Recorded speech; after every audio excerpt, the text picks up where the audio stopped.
Good afternoon. Watto Insurance. This is Janet speaking. How may I help you? Yes, hello. I would like to make a claim on my car insurance, please. Certainly, sir.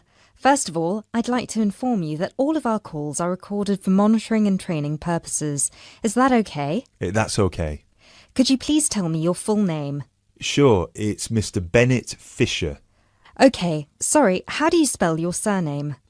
It's spelled Fischer. Great, thank you.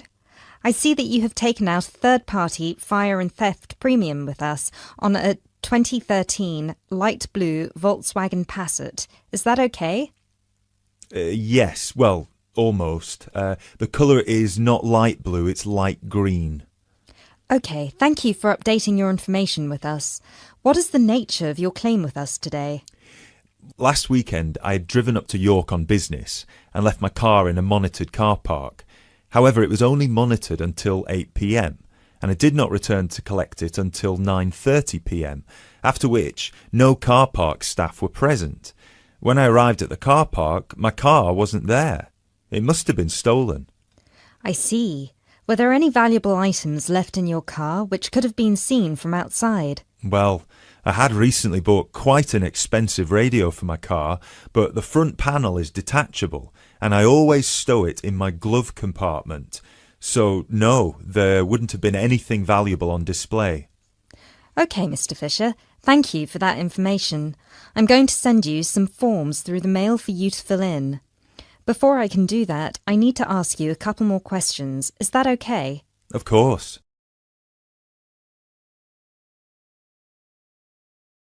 You now have 30 seconds to look at questions 6 to 10.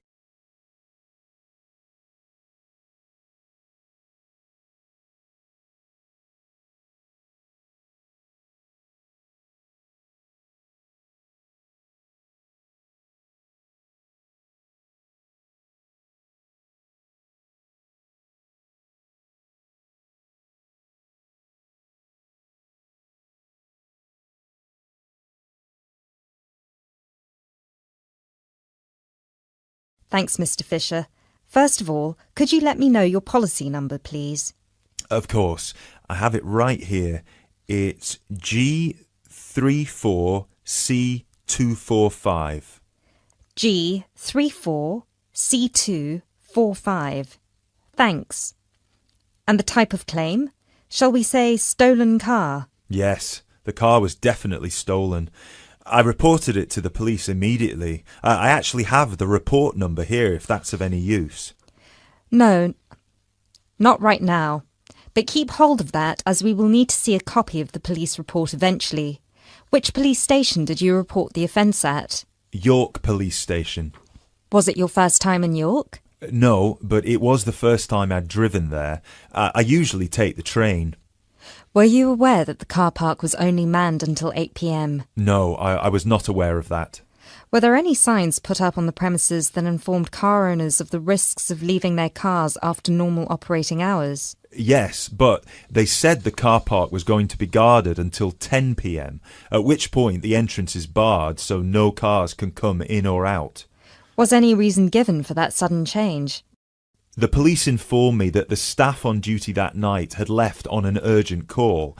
I believe it was something about a family member being admitted to hospital. Were there any personal items left in your car? Yes, first of all there was the car radio I mentioned before. Ah, yes, of course. Anything else? Just some CDs and an old jacket. Right. Thank you, Mr. Fisher. I have everything I need for now and will send these forms out to you shortly. When you get them, please fill them out with as much information as you can, and where possible, include copies of any relevant documents to support your claim, such as police reports and registration details. Once you have returned that to us, we can then start to assess whether you will be eligible to receive compensation. Do you have any further questions for me today? No, that's all. Thanks for your help.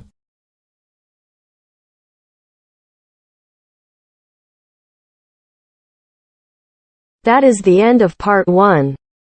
You now have half a minute to check your answers.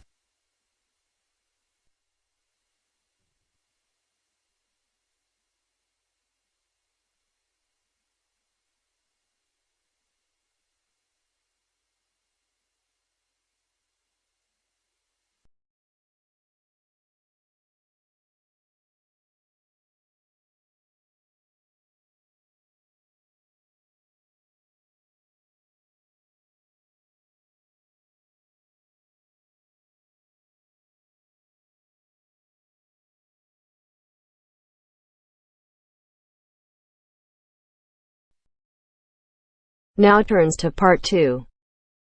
Part 2.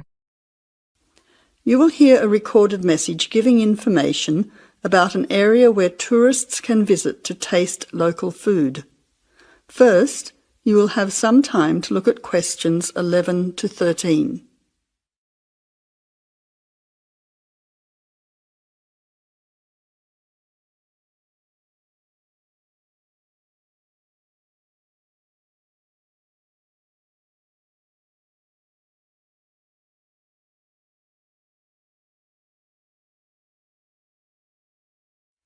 Now listen carefully to the first part of the message and answer questions 11 to 13.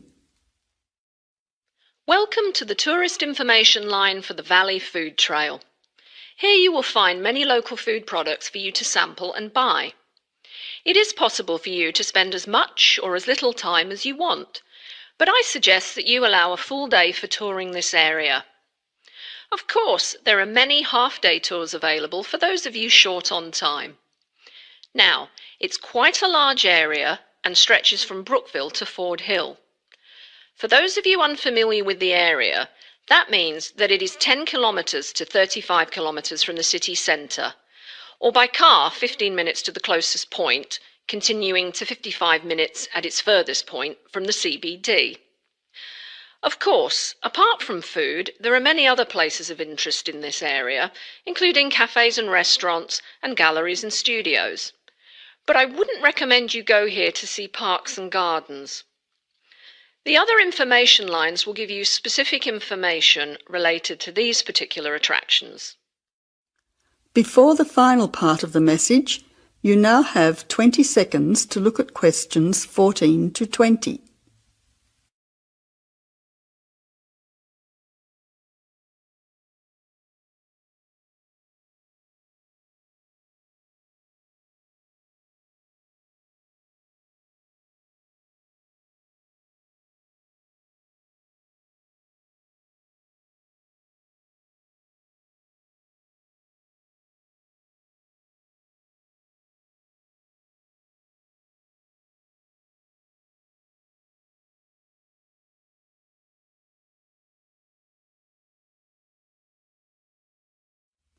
Now answer questions 14 to 20. But let's go back to food.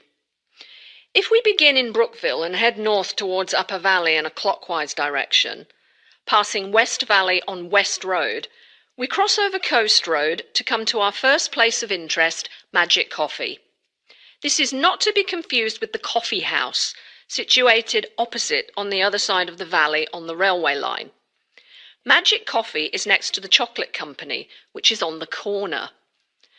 Just past the ice cream shop on the corner of John Street is the Fresh Produce shop. A little further north, we have reached Ford Hill, where we can start our drive southwards along Great Northern Highway following the railway line.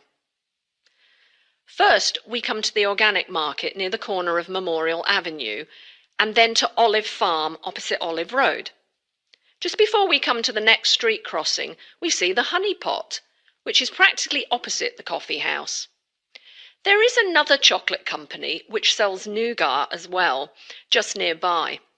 Following the railway line along Great Northern Highway, we return back to Brookville. Now, as I have said previously, if you only have a few hours to spare, there are several places that you shouldn't miss. The two chocolate places make equally nice chocolate, but the factory has the added bonus of nougat, unlike the company. Of course, everyone loves ice cream, especially unusual flavours such as coffee and nougat, so the ice creamery is definitely worth a visit. And while the coffee house sells expertly made hot drinks, including hot chocolate, I think your time would be better spent sampling the many products on offer at the organic market. Well, I hope you enjoy your time visiting the Valley Food Trail and enjoy all the wonderful local foods on offer.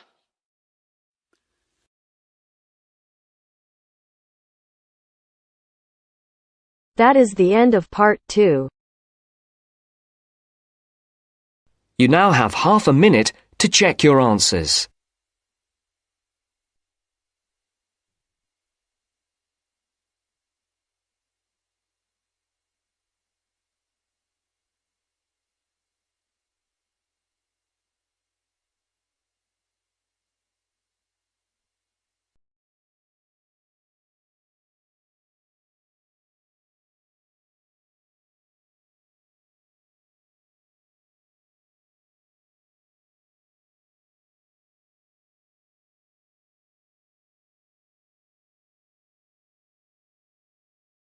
Now turns to part 3. Part 3. You will hear a conversation between two students who will discuss a project they're working on together. You have 30 seconds to look at questions 21 to 27.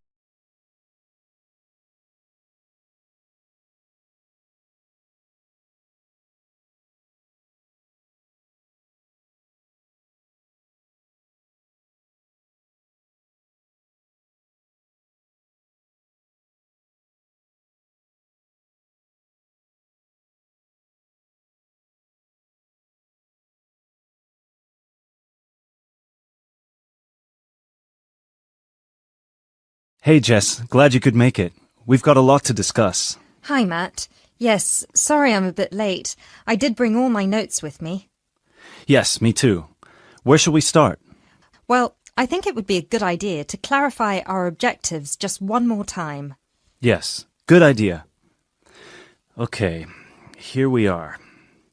We need to record, photograph, and identify the plant species in 10 1-square-meter plots.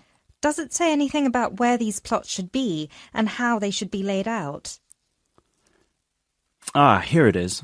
It says that all the plots need to be no more than 10 meters apart. And how do we choose them? Ah, this is the fun part. I remember this. Here we are.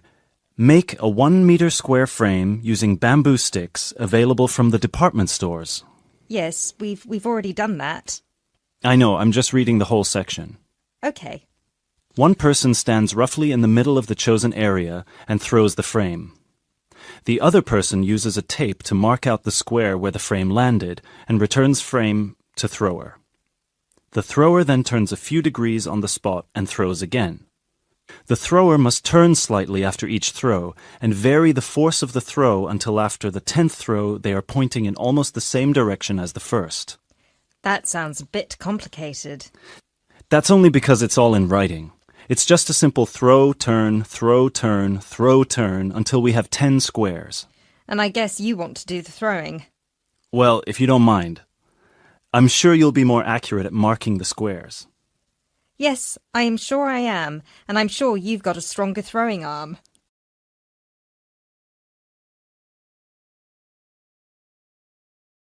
You now have 30 seconds to look at questions 28 to 30.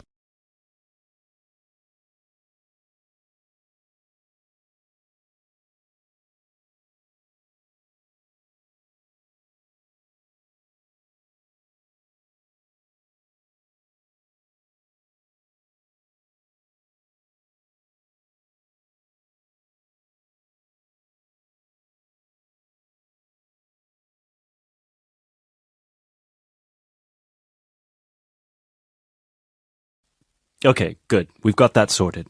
Now we need to decide where to go. Yes, I've been thinking about that and I've brought the map. Ah, well done. I forgot mine. Now, I've identified 3 possible locations, but they've all got some disadvantages. Okay, fire away. Well, the area around this lowland marsh could be interesting. There'll be a lot of interesting water plants here. Looks good, but what's the problem? Mainly that it's already a designated nature reserve, and I think there's already been a lot of research done here. Ah, I see. Well, I'd rather do something that's new and can be useful. I agree. That's why I identified this area further west. See, here, behind the beach. Oh yes, I see. That area there, where it's flat, but quite high. Exactly. If you look a bit further inland, you'll see that there are hills which will protect that area from strong north winds. I see. Excellent. But what's the problem? Just that it may not be very interesting. We know that the geology there is not conducive to a wide variety of plants. I agree. So what's your last idea? Well, I think this one is a bit of a winner, although I did want to show you the other 2. Look up here, on the north coast. Where? See this bay? Well, I know that there's been quite a lot of studies done here, but a bit further to the east, behind this headland. No one has ever looked at that. Well, I certainly couldn't see any studies. That is interesting. and the plant life could be a bit different because of the shelter from the wind the headland provides. Exactly. Brilliant, Jessica. That's a great idea. We'll go there. Thanks. Now all we have to decide is when is a good time. Well...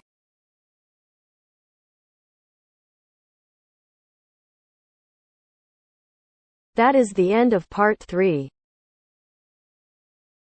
You now have half a minute to check your answers.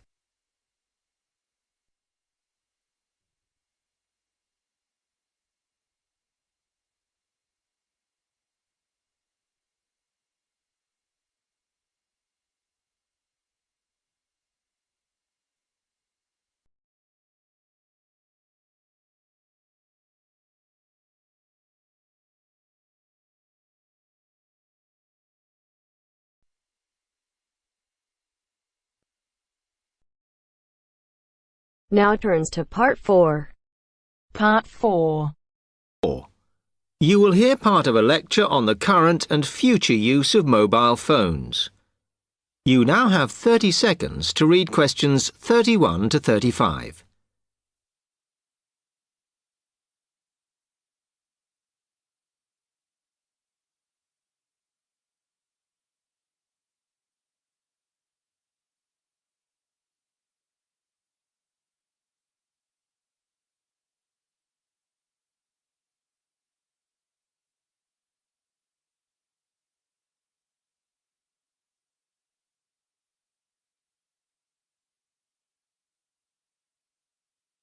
Okay, now today we're looking at changes in communication, and specifically changes that have just happened or are likely to happen in the next few years. Key to this is the mobile phone, which is increasingly being seen as an all-purpose system rather than just a phone. If you only use your phone for texting and making calls now, you will be amazed at how you'll be using it in the future. The technology has been developed for a range of other uses. For example, phones could be used so that if you are meeting someone and they get lost, you could send them a map of your location to help them. This will save all those complicated explanations over the phone and our poor friends or colleagues trying to drive and find out where they are at the same time. And if you get bored waiting, or if you're traveling, for example, you will soon be able to see TV news on your phone as it is actually being broadcast. This means that you won't have to miss any of your favorites if you were away for a few days. Most people have got used to texting now, and young people send pictures to each other. But what is exciting is the possibility of putting music with them before you send them.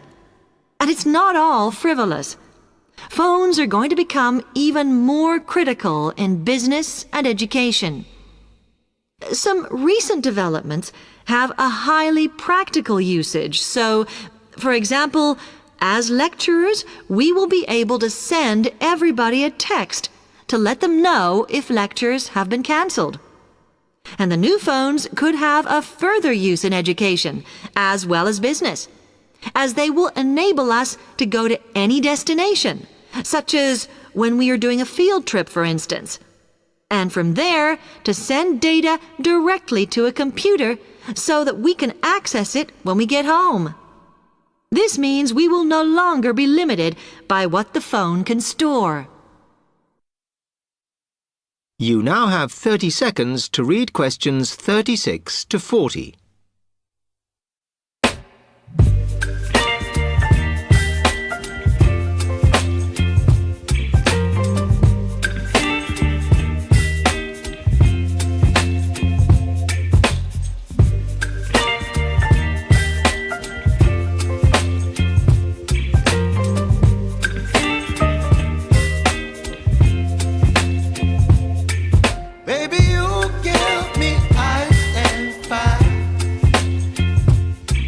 Me